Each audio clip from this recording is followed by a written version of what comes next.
Welcome to FSMA Fridays. Delighted to host today's session. Jill Bender with Safety Chain. Hard to believe that we've already hit December. It's certainly been a, I will say, monumental year for FSMA, and these dialogues continue, and we're excited for today's topic of what's ahead in 2017.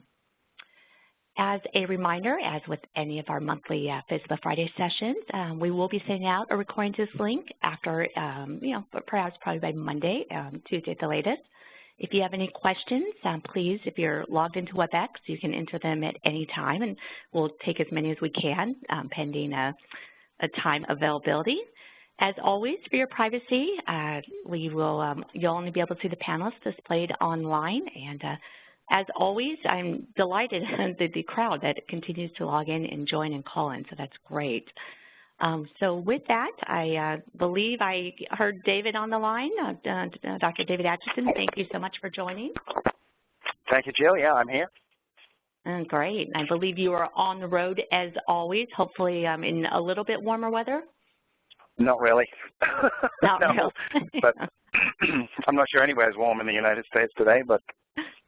Yeah, well, traveling yesterday was quite crazy out on the airport and stuff, so hopefully everyone's safe at home. So I think we just sort of dive right in as we look at the year ahead. Well, first, of course, so we should always start with what the latest FSMA updates from this past month. Yeah, no, well, again, thank you, Jill. Thanks to everybody for joining us again for another FSMA Friday. Not a lot to report. FDA is continuing to push out some guidance documents, and just as a reminder for those who weren't on our FSMA Friday recently, one guidance document that came out in November, early November, was the final guidance on the voluntary qualified importer program. So that one is out there now, and then as a sort of follow-up to that, we've now got a new guidance document that came out just a little while ago, December 7th, about the model accreditation standards for third-party certification bodies. And to put this in context, if you all remember, one of the final rules is the process for third-party certifications and accreditations for food safety audits. That's obviously a rule that was finalized some time ago, and we've now got a guidance document around that.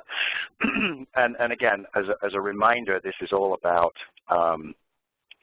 the certificates that are needed for the voluntary qualified importer program that I just mentioned.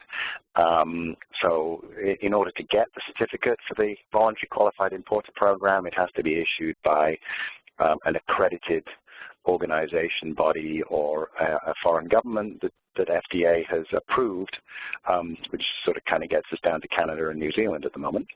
And then the other area, which remains a bit of a sleeper, is the FDA authority to require certificates for high-risk foods, which, again, as far as I'm aware, they have not yet leveraged, but I've talked before about seeing that this one's coming down towards us, and the fact that we've now got guidance documents and they're starting to talk about fees, that we're very much headed in that general direction.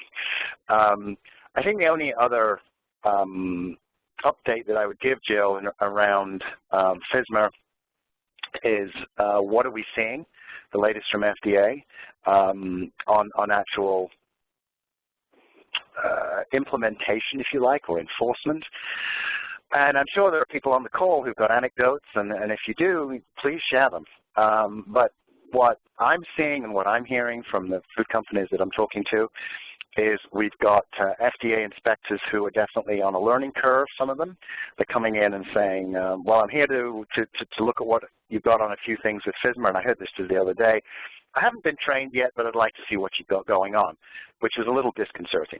But nevertheless, that's one thing we've heard. We've also heard inspectors coming in and requesting to see FSMA-related records going back 2 years, and food companies having to say, well, wait a minute, the requirement for record keeping actually only kicked in when the rules went final in September. So, you know, we've got what you need to see up from September forward, but we don't have it for 2 years. So I'm continuing to see quite a bit of confusion, lack of education, lack of direction from FDA on exactly, you know, what the expectations are. The good news is I've not heard of any 483s coming out yet, and FDA sort of tacitly acknowledged that they're going to give us a bit of a buy, but beginning in January, and I don't know of a date, but beginning in January, which is obviously just around the corner, the agency has signaled that they're going to be a bit more proactive with regard to FSMA inspections. What that looks like, I'm not sure, but obviously FSMA Friday is moving into 2017. We do need to focus on that and sharing learnings and other thoughts. But I think, Jill, I'm treading into a little territory of what we're going to be talking about in just a second. So back to you. No, absolutely. Well, you said there wasn't much to share with us on the update front. There was actually quite a few, so that's good. Thank you. Yeah, we were going to talk about sort of the road ahead for 2017 is our discussion today. And maybe you could just share with us, so what are some of the big picture changes that you see for food safety? Yeah, well, I think, you know, and I know we're sort of going to get into this in a little bit, but it is a big question mark of what's ahead for 2017. I think the FSMA implementation, as I've just said, I think that is going to march ahead in 2017 with some focus that we'll talk about a bit more in a second. To me, I think 2017 is looking a little bit like a hard to decipher type of landscape. I'm not exactly sure where we're going to go. I think if we look at the FSMA lens, I'm sort of seeing the FSMA trajectory continue as we've always thought that it would. I think if we look at slightly outside of FSMA and just consider where the regulators are focused and how that ties into FSMA, which I think is probably a very relevant question for everybody on the call. Obviously, people join this call to hear about the latest from FSMA and some of the insights which we obviously share with you. But I think anyone who's in the food industry will be seeing where the regulators are going with regard to environmental control programs, with regard to using whole genome sequencing, finding isolates in plants. This still remains pretty opaque in terms of just exactly what it means and what exactly the expectations are and how FDA is defining ready-to-eat foods and non-ready-to-eat foods. There's a lot of gray zones to me and a lack of clarification on, and it's a little bit, well, we'll know it when we see it, which is somewhat disconcerting. But as we look ahead to 2017, and I'm reflecting back on 2016 somewhat, we've seen a lot of very large, impactful recalls as a result of environmental contaminants, irrespective of whether they've actually been linked to outbreaks. And whole genome sequencing is driving us in this direction of, or driving the regulators and the Centers for Disease Control in the direction of, rather than waiting until an outbreak is well underway before we know what's going on, they're kind of connecting the dots with just a few cases and pushing for action early. And similarly with regard to finding environmental positives through FDA sampling, when we have got a positive whole genome sequence match that they find today, and it matches with something that they found at some period in the past, 1 year, 2 years, 3 years ago, they are defaulting into saying, we have concerns that all the product that you produced between those two dates was produced under insanitary conditions, and what are you going to do about it? And then that's putting food companies in a tough spot because the FDA is really seeking the answer, we'll recall the product. And obviously that's not always the right thing to do. It's not the most appropriate thing to do. It's not a public protective thing to do. But we're seeing that. And as I look at what's ahead in 2017, I don't see that trend changing anytime soon. And more importantly, to link it back to FSMA, There is obviously the requirement in FSMA for an environmental monitoring program and all the bells and whistles around it. And I think if I was to guess, that will be a first and foremost regulatory focus from FDA. Given where the enforcement's going, given where they're focusing their regulatory attentions, given the triggers for the big recalls, it's environmental. And I think that that's where people listening to this call, if you don't have your environmental control program well stitched up, then I would suggest that you move ahead and get it looked at, especially through the lens of where FDA is going today with thinking about whole genome sequencing and thinking about food companies needing to know if they have a resident strain of a pathogen in their ready-to-eat facilities. So not a tremendous crystal ball yet for 2017, Jill, but that's some thoughts as to where I've got concerns for the food industry. That's interesting. And your comment about really sort of the FDA making broader assumptions versus finite based on one thing, was that sort of the take on that? Yeah. Well, the agency is very focused on some key areas around environmental controls. And I think historically there's good evidence that that's a very, very important place to focus. We've had some fairly large outbreaks and some serious loss of life because of failures in that space. So it's entirely legit. I think where I struggle personally is sometimes the question around, well, just how much risk does this pose gets a little lost. And that's a discussion which is getting increasingly difficult to have. For those on the call who are FSIS regulated, they haven't quite gone that far yet.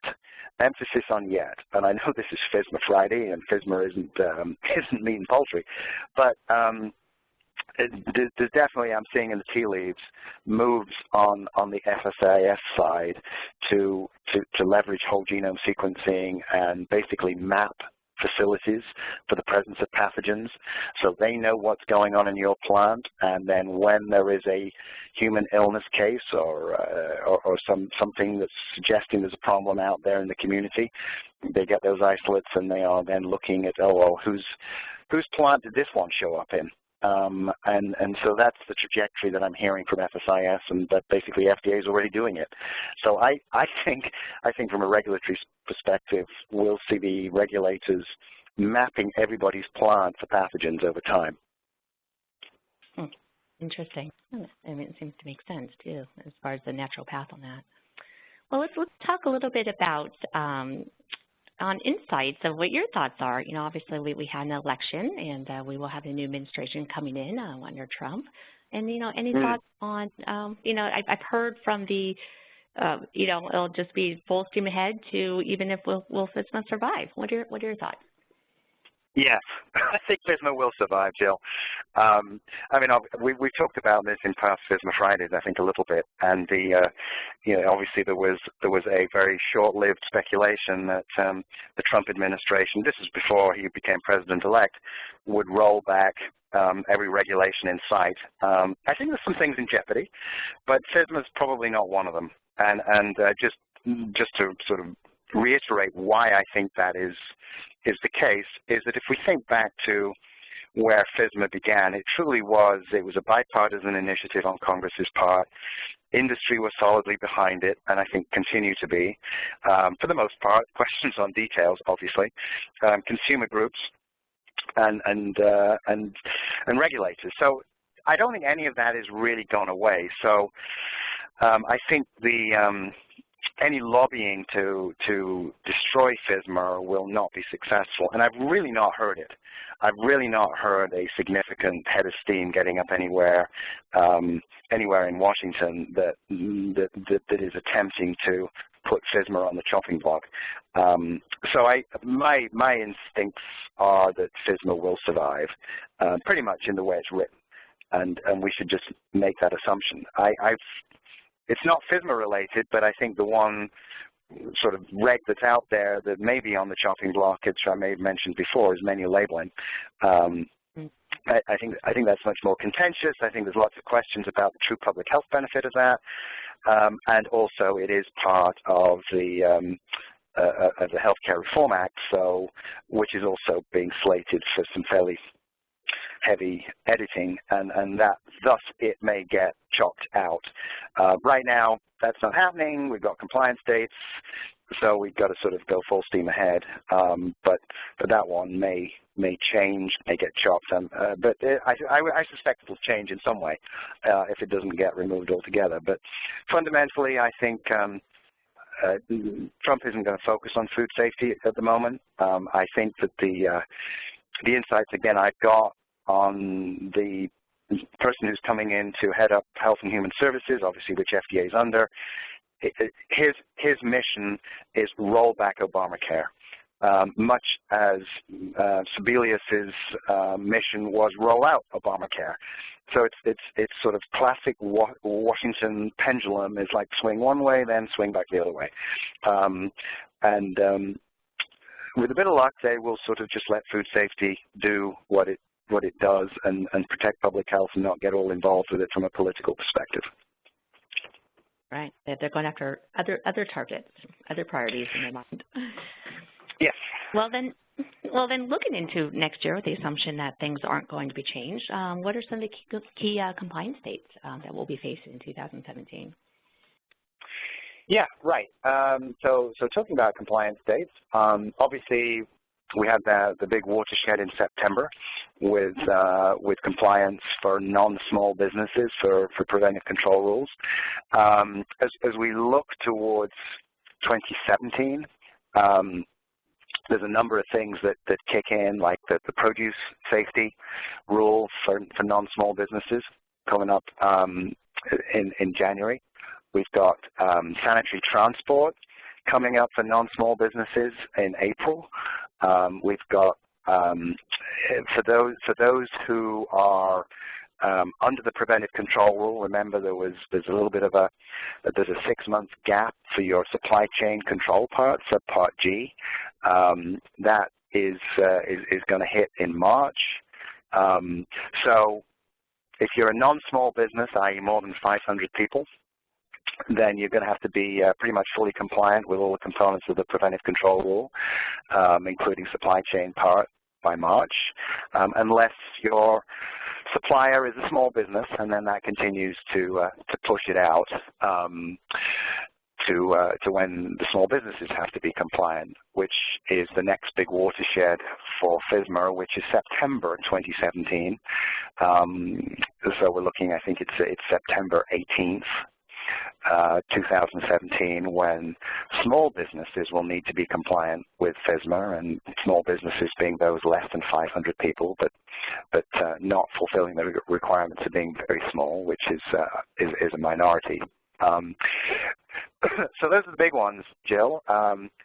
Small manufacturers, processors, packers, and holders, September 17, and then a produce rule coming out early part of 17, supply chain part for non-small businesses in March, sanitary transport. So 2017 is going to be continue to be a pretty. What did you say? It's going to be a busy year. That's quite a bit you just threw out there. Yeah, no, it is going to be a busy year. I mean, these rules are final. It's just the compliance dates hitting in, and you know, I think for many in the food business, many of those who were the large businesses, the 500 plus, I think many of them were pretty savvy about FSMA. You know, they've got resources, they've got people, they belong to major trade associations. My instincts are that the small businesses are going to struggle a whole lot more because it's the same rules. Then there's no sort of get out of jail free card if you're a small business and you don't have to comply with this part or that part. The regulatory requirements are exactly the same for the most part. So I think small businesses will struggle a lot with compliance, and that may make it difficult for large businesses who are then relying on the small business they're buying from to be compliant with regard to supply chain control. because part of the mandate is you've got to make sure that your supplier is compliant with FDA regulatory requirements. And if they're struggling with that, then you will struggle to have them as an approved supplier. And one of the strategies for large businesses to be thinking about is do you want to identify which ones of your suppliers are, number one, very important to you for whatever reason, because of volume or because of economics, and find out whether they're struggling with FSMA. And if they are, perhaps offer a little help or a little guidance or direction towards some websites that could provide support, rather than just leaving them to flounder and thereby struggle and run into trouble, and then they become jeopardized as a supplier. So it all sort of, we do sort of need to share experiences and work together on solving some of these challenges. Right. No, absolutely. Well, we're also talking about, just sort of going on to our next topic, well, and I think you already kind of got through this, but just, taking a step further is, talking about enforcement, right? So what can we expect from the FDA? You did touch a little bit on this, but, further thoughts on that? Yeah, no, I think the FDA have said, well, we're going to ramp up enforcement in January. I don't have a really good sense as to what that looks like, but if I had to speculate, I think the inspectors will be coming in and asking to focus on key areas, and environmental control is an obvious one for all the reasons that I've already stated. Supply chain risk control is another obvious one. It would be, take me through, show me what you've got in place that's compliant with Subpart G of the supply chain control program. I think another area which is much broader than that may be show me your food safety plan, and so to be ready, as I've said many times, be ready to know how you're going to answer that question. Even if, frankly, it's still a work in progress, even if you don't have all the validations done and you don't have all the bells and whistles on there, do be ready to be able to answer that question around show me your food safety plan. So I think that's another little area which is easy to check would be your recall plan, which is a requirement of FSMA. It didn't used to be, but it is. If you've got to remind people, if you've got a food that you've determined requires a preventive control, then you need to have a documented approach to be able to recall that per FSMA. So environment, supply chain, the general generic show me your food safety plan, recalls, I think they may be the areas we start to see them focusing on. But again, Jill, to repeat to those who are kind enough to dial into FSMA Friday, I think sharing those experiences as we start to get into 2017 and have people, as part of our Q&A and our approach to 2017, is tell us what you're seeing. Let's share experiences so we can all learn. Yeah, and have that open dialogue. Absolutely. Right, right. We're going to work towards making that easier within this format. So, and again, you kind of gone through this, but, we've talked about sort of what do we see now from the FDA and the trend continue into 2017. Any further thoughts on that? Yeah, I got into this a little ahead of schedule, but the environment, the whole genome sequencing, and absolutely, and without repeating it, that's exactly where I see it going. For all the reasons CDC is pushing it, FDA is pushing it, increasingly FSIS is pushing it. So that's where I see this going, first and foremost, and that's what I'm most concerned about for food companies. And I think that gets into a little bit, I know something we're going to talk about in just a second, is what should food companies worry about. And to my way of thinking, it's exactly that. It's and I'm not trying to make this an environmental monitoring program session, but it's amazing how often that is coming up.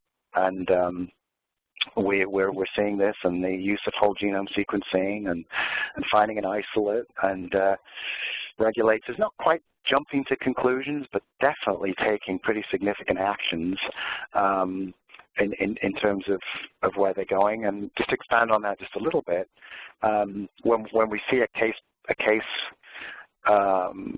with a specific whole genome patent, a human case. It is obviously being entered into the database. If there's any indicants that there's a problem with a food or a facility, the FDA are in there with their bag of swabs. If you flip that around and when you say, well, we've got a human illness and it's linking back to an isolate we found in your plant a year ago, the FDA is saying, well, you need the epidemiology to link it together before they take any actions. And it's good to hear that, because that's obviously important, because it may be that that isolate came from some other completely different source. But the presence of a case linking back to an isolate they found in your plant 2 years ago will unquestionably result in a visit. And it'll be a visit with a team with a bag of swabs. And if they find evidence of that same strain in your plant today as the one they found 2 years ago, even without epidemiological evidence to support that 6 patients ate the food you made, they will be putting you under a lot of pressure to take some actions. And this I do seem to be beating a drum on this, but it's partly because I'm seeing it a lot right now, and it's difficult to deal with, and so that's kind of the main message. So that's where I see the agency going. It is the continuing 2016 trend, and it is, so to get to our next question, Jill, what I think companies should be most worried about moving forward if they're in the ready-to-eat food space. Well, it's interesting, too, and I believe it was just last month with our FSMA session. Your team joined us for, I thought, a really nice deeper dive overview on environmental control. So I encourage people, you're on this call, the link is always available, but I certainly learned quite a bit on that around this topic that took it a few levels further. So not surprised by you saying that based on the last session we had. So is there anything else as far as what being most worried about? So the environmental controls, the genome sequencing, anything else on your radar? Well, I think we've touched on many of them. Supply chain continues to be a big focus, and we have in FSMA Fridays focused heavily on supply chain control. It does continue to be a big issue, and we're obviously seeing multiple recalls going on, like right now, as food companies have realized that they've received some of the implicated milk powder from a company that did a recall as a result of salmonella. And that's bouncing now down the supply chain, unfortunately, and sometimes it's two or three, or even somebody I was talking to the other day, they were 4 steps removed from the original supplier and had heard that they'd received some product, and it ended up triggering a recall on their part. So FSMA require us to do that, and from a purely practical, economic, protective, brand protective perspective, it's really important. So even if we weren't talking about FSMA Friday, Jill, I'd be saying environmental monitoring control programs, supply chain control programs are both really critical elements to focus on, irrespective of FSMA compliance. So that again continues to be hot topics. Yeah, another silver lining of FSMA as far as elevating what's going on in the industry. Well, I think a lot of people on the call may dispute the word silver lining, but I take your point. And I think actually someone on our call used that phrase. That's the only reason I threw it out there, but yes. No, as always, lots of good information and insights, food for thought. A couple of questions did come in as well, some around this, some not. Do you have a little bit more time to answer some questions? Absolutely. The questions are the best part. Yeah, no, absolutely. And some of this you sort of addressed on, but let's go ahead and, well, what is the sort of statement Mike was sharing that he's a bit worried about recalls due to a non-food contact environmental perspective, excuse me, let me read this.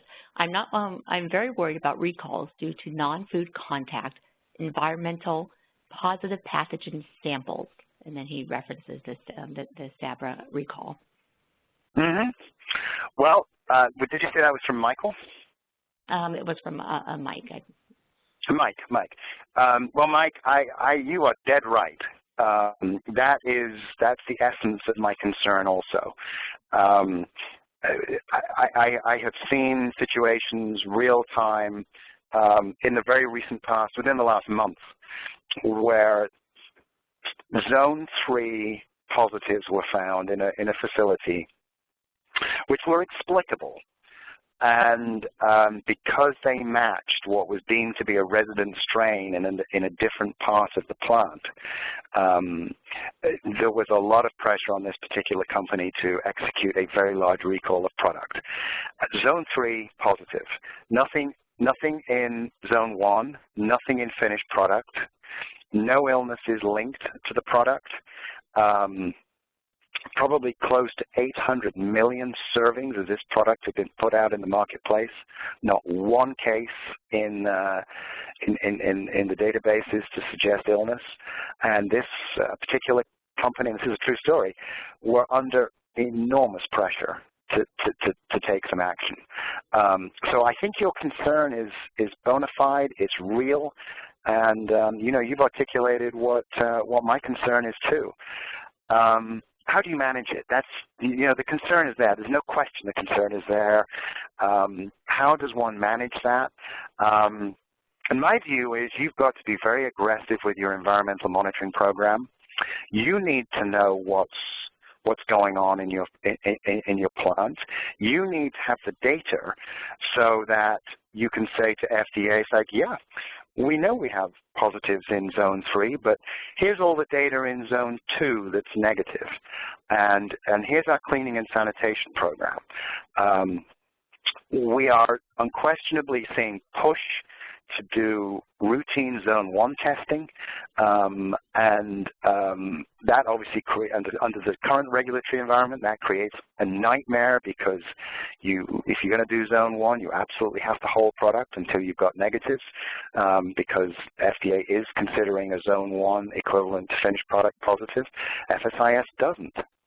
And I think there may be a sort of a move towards in the same direction from FDA in time, but they're not there yet. The only strategy I can suggest is that you are then able to prove to FDA through your due diligence and your testing, your cleaning and sanitation programs, that yes, that's what these programs are supposed to do, is find these bugs in Zone 4 and Zone 3, take care of them, and here's the evidence that we did take care of them, and here's the evidence that they didn't move any further, and have a really good history and record of you having done that. It's a great question, and it's right on target. Right, and that goes back to that record-keeping piece, obviously, having the broader narrative with the evidence to prove it. Absolutely, Jill. Yes. I mean, we've said a million times, if you didn't write it down, you didn't do it. Yeah, right, because it's the agency is saying, well, show me the evidence that you've got this under control, and it's only the history and the records that are able to demonstrate that. Yeah, absolutely. A couple other questions here, real quick. Let me see. This is an interesting one. Let's see if this gives you some pause here. A comment about worried about the armed enforcement, that's in quotes, of the SWAT teams for cases like Valley Dairy in Virginia. Yeah. I knew that would come up, yeah. Right? Or the Amish dairy farms in Pennsylvania. The question really is, I'm sure you could put a broader question to us, but well, why does FDA need to go to such extremes? Well, it's on the one hand it's humor, and on the other hand it's very, very serious. Obviously, law-abiding citizens who make food get a little, I think, offended when regulatory enforcement is accompanied by federal marshals who are armed. That creates a threatening environment. It's like, well, what do you think I'm going to do? Historically, this thankfully has not happened very often. But I'm going from memory, and I'm sure there's probably somebody on the call who remembers this. But it's probably 10 years ago. when there was an episode, and I think it was an FSIS-regulated facility, where there were regulators who went in to take an enforcement action, and they were shot and killed by the owners or somebody in the company. So unfortunately, there is history when regulators are taking what they see as could be very adversarial actions on a food company who have been resisting doing, quote, the right thing, close quote, that unfortunately strange things can happen. And I think it's for that reason where they hit a threshold to say, this particular company has not been cooperative, they're being difficult, they're dragging their feet, and there is a history of loss of life when regulators have gone in to take essentially seized products. It's sad, it's very unfortunate, but that's why they do it. When they feel that there is a concern, even whether it's truly one that would ever get followed through on, and somebody actually would pull a firearm and try to hurt an inspector, but it has happened before. So that's the history behind it, unfortunately. Well, you know, I'm sure many of us are on the call right now quickly trying to Google that, because I also remember it. Yeah, I think it was a meat fact. I don't know. I'm sure all of us, if someone has already Googled that, you know, share away. But yeah, no, and it's interesting as far as. Yeah, I'm going from memory, Jill. I'm not Googling as I speak, but I'm going from. I'm going from. Absolutely. There was, the rest of us are though. Okay, good. All right. Well, somebody can provide the details. But yeah, no, but I mean, it's understandable, right, as far as the cautionary component of that. So that's good perspective on that. A couple other quick questions, but what I'm going to do just really quickly, because I know we just have a few more minutes and a few people are indicating they need to go. I just want to sort of reiterate from, our goal with FSMA Fridays is really to provide an added value to the industry. And these dialogues started, gosh, what, years ago, right? I think that we started this with your team, and we thought once FSMA's out that it would sort of taper down, but I think that's not going to be the case because there's just more and more information as we dig in. So we will be providing in early January sort of, probably in the form of a survey out to this group to look at, as far as FSMA Fridays and how it evolves, continue to make sure it adds value, but based on the crowd, my suspicion is that this format will absolutely continue and we'll expand upon it. The other thing, of course, is the Acheson Group, they're a wonderful group of consultants that are often part of FSMA Fridays. Can be a resource as always to you. So I encourage people to please check out the Acheson Group site. And then also as the host of FSMA Fridays, Safety Chain, our food safety and quality management solutions. Our clients and prospects alike always call us in regards to FSMA compliance and how we can help in sort of the everyday management of your programs to ensure that you are compliant every day, not just a records management component. So I just wanted to at least throw that out there for those that do have to leave us. We will announce some new topics also in early January, so we're excited about that. And I'm just going to throw out like one or more, possibly two more questions at you if we can. We've had a few more come in. Does that work for you? Right. Yep. I'm good with that. One that came in, and this one specifically says, how much can a company push back on the recall when there is a Zone 3 positive in an environmental program? You can push back to the point where you don't have to do a recall. That particular example that I provided, that company ultimately ended up not needing to recall the product where they found the Zone 3s. There was some other product that they made which they did recall, but they had to close the plant, dismantle the equipment, do all sorts of remedial actions, put some new programs in place. So there were significant consequences. So yeah, you can push back, and I don't use pushback isn't the right word, but that you can provide science-based logical data that support your hypothesis that the product in commerce is not a public health threat. Call that pushback if you like. To me, that's actually just providing your side of the situation to explain why you believe your product doesn't pose a health threat. and thus a recall isn't necessary.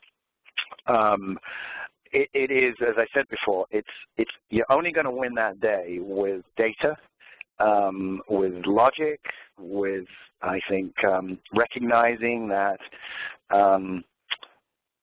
finding a zone 3 positive, particularly if it's a resident strain, that's where things begin to unravel, in my opinion. If you find a zone 3 and you've got evidence that it's a transient strain, comes in, you get rid of it, goes away, comes back, different one, that's compelling. If you've got a resident strain in there, you've got some work to do to convince the regulators that the product you manufactured in any intervening time between the first time it was found and the second time it was found, that it doesn't represent a public health threat. If there is epidemiology to support that your product has been linked with illness, which I believe was the Sabra situation, then you are probably not going to be successful. That's my belief, is that if there's an epidemiological link with your product, obviously you would want to explore with the Centers for Disease Control in a non-adversarial way. Just have them explain it to you. What's the strength of the epidemiology? And listen and have somebody with you who's an expert in that space so they can advise you as to, yeah, you know, this looks pretty compelling. And then often the best recourse is to not question whether you're going to do the recall, but what's the most surgically defined one that you need to do. Every case is different. Every case should be, and I think for the most part, is driven by the science and the facts and the epidemiology. But if you don't have all that data in your plant, you will struggle. But that's another good question, Jill. Yeah, these are great questions. I think one we already addressed as far as, you know, the head of new coming in under the administration and what to demise will happen, so we won't go there. I think I'll just sort of end with one thing, and with one last question here that I think is interesting, and I don't know from an impact, but it's certainly interesting. You know, when you talked about the recalls, obviously it has sort of a cascade effect, right? So even with the one we're just talking about, you know, the impact then throughout the supply chain, and then you see additional recalls of the other companies that are impacted by it. Is there any, to your knowledge, information around those companies that may be impacted? So, you know, for instance, when the FDA, you know, indicates or the issues a recall or an announcement, I think the question was more of like, how do we understand the other companies that might also be impacted and that we haven't seen out there publicly? Well, the FDA don't publish a list of who's received the finished goods or the recalled goods per se. I mean, anybody who reads a recall notice will know it's listing the product that's being recalled, the lot codes, date codes, whatever it is, the identifiers, but they don't list who's received it.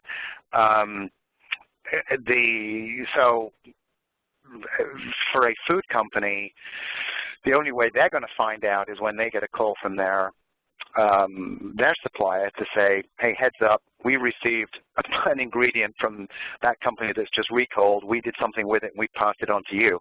And so that takes a little time to filter down sometimes. A best practice is for companies to be scanning recalls, and when something comes up and says, oh, this is an ingredient that we use, but it's not from our supplier, is to do the due diligence, which often happens. You call your supplier and you say, hey, you know, this stuff's been recalled. Are you involved? And they may say no, and that's because they don't know either. And they're actually number 3 in the chain, and you're number 4 in the chain. Number 2 in the chain's heard about it and is in the process of telling number 3 in the chain, but number 3 doesn't know. So when you're number 4, you call number 3, if you're tracking with me. Right. So this gets back to, I think, the challenging area of fully understanding your supply chain and who's doing what at different parts in it, and who's controlling what risks where and when, and that can get difficult when you're going back 3 and 4 layers, both logistically and resource-wise, and sometimes companies don't want to tell you who the number 2 is in the chain when you're number 4 because they're concerned you'll jump over them. So there's a lot of challenges, but you know, we continue to sort of see that as a challenge. I think the poster child of that was Peanut Corporation of America, where that recall ran from January through to July, as companies realized then they were number 4, 5, 6 in the supply chain that they'd received some of that implicated peanut paste or peanut butter or from Peanut Corporation of America. But we do see it repeatedly, as secondary, tertiary, even quaternary recalls as word floats out, which is really not very optimal. And it makes, I think, consumers very nervous. It's like, oh my gosh, this problem keeps happening. They don't realize it's the same one that's just recurring, even though press releases try to say we're recalling this as part of a previous recall. But that message sometimes gets a little lost. But it is a challenge. And the more you know about the supply chain that you're dealing with, especially for your high-risk foods and who's controlling what risks, just the better place you will be. Oh, and I couldn't think of a better phrase to end this session with, right? So that's right. Great. No, thank you for that. You know, as always, and I know we ran longer, and thank you for everyone staying on with us. The story continues, but good information as always. Thank you so much, and I know everyone on this call thanks and appreciates your time as well. It's hard to believe this is our last session for the year. We will, as I mentioned, put out some session topics, but more importantly, we'll kind of expand the format here so that this continues to be a valuable resource for all involved. And most importantly, it's the end of the year, so we could all just take a pause and a moment to hopefully enjoy the holidays a bit. Certainly our wishes to everyone on this call, and thank you.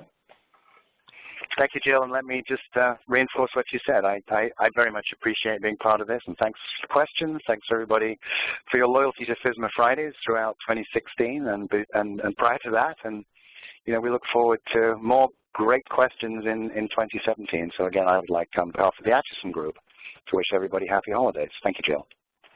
Excellent.